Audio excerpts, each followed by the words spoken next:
Excellences, Monsieur le Président de l'Assemblée générale, Excellences, Monsieur le Secrétaire général des Nations unies, Mesdames, Messieurs les chefs d'État et de gouvernement, distingués invités, Mesdames, Messieurs, c'est avec un profond sentiment de responsabilité que je m'adresse à vous aujourd'hui dans le cadre de ce sommet de l'avenir.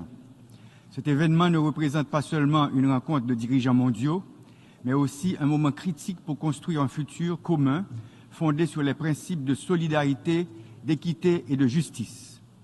En ma qualité de président d'Haïti, un pays confronté à de nombreux défis complexes, je tiens à souligner l'importance du pacte pour l'avenir que nous envisageons d'adopter aujourd'hui à travers ce sommet.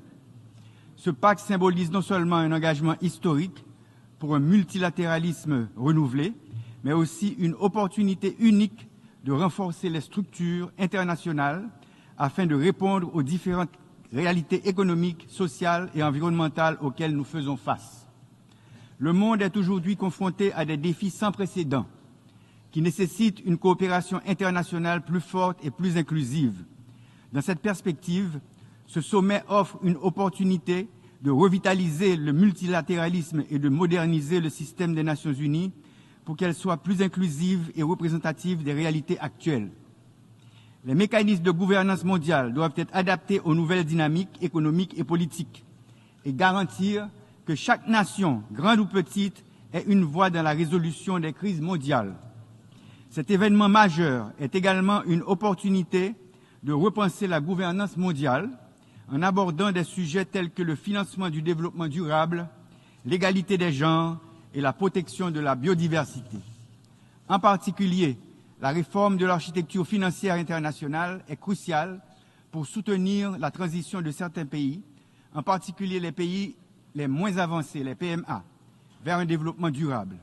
Il est essentiel de garantir que les bénéfices de la croissance soient équitablement partagés à travers le monde.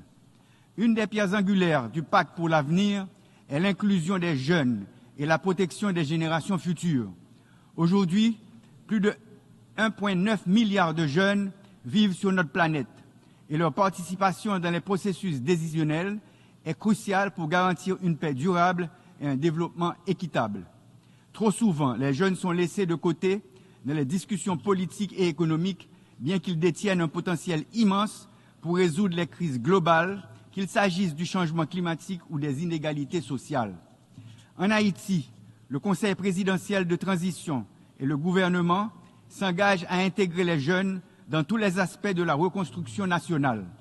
En collaboration avec la communauté internationale, nous veillerons à ce que les générations futures ne portent pas le fardeau des erreurs du passé, mais bénéficient des progrès vers la paix durable et la justice sociale. Ce sommet est une chance de renouveler cet engagement mondial en faisant des jeunes des acteurs centraux du changement et non de simples observateurs. Monsieur le Président, Excellences, Mesdames, Messieurs, Haïti est confronté à une crise multiforme qui menace les fondements mêmes de l'État. La crise sécuritaire, alimentée par un trafic d'organes, de drogue, d'armes et de munitions, greffée sur une crise humanitaire, appelle une solution urgente des autorités haïtiennes avec l'aide de la communauté internationale. Le changement climatique qui intensifie les catastrophes naturelles telles que les ouragans et les sécheresses affecte fortement notre pays. Ces défis dépassent nos frontières et nécessitent une réponse collective mondiale. La stabilité d'Haïti est cruciale non seulement pour la région, mais pour l'équilibre global. Pour surmonter ces défis, Haïti a besoin du support de tous. Les investissements directs étrangers, la lutte contre les inégalités et le soutien renforcé dans les domaines de la sécurité et de la justice climatique sont essentiels pour assurer un avenir prospère à notre pays. Ce sommet de l'avenir est une étape cruciale pour renouveler notre engagement collectif en faveur du multilatéralisme. Les institutions internationales doivent être réformées pour devenir plus inclusives et adaptées aux défis actuels. La voix des pays en développement comme Haïti doit être entendue dans les grandes assises internationales où se prennent les décisions majeures. La réforme du Conseil de sécurité des Nations unies est nécessaire pour mieux refléter les dynamiques géopolitiques actuelles. Je remercie le conseiller auprès du président du Conseil présidentiel de transition de Haïti. Je donne la parole à son Excellence Mohamed Mustafa, Premier ministre et ministre des Affaires d'État de Palestine.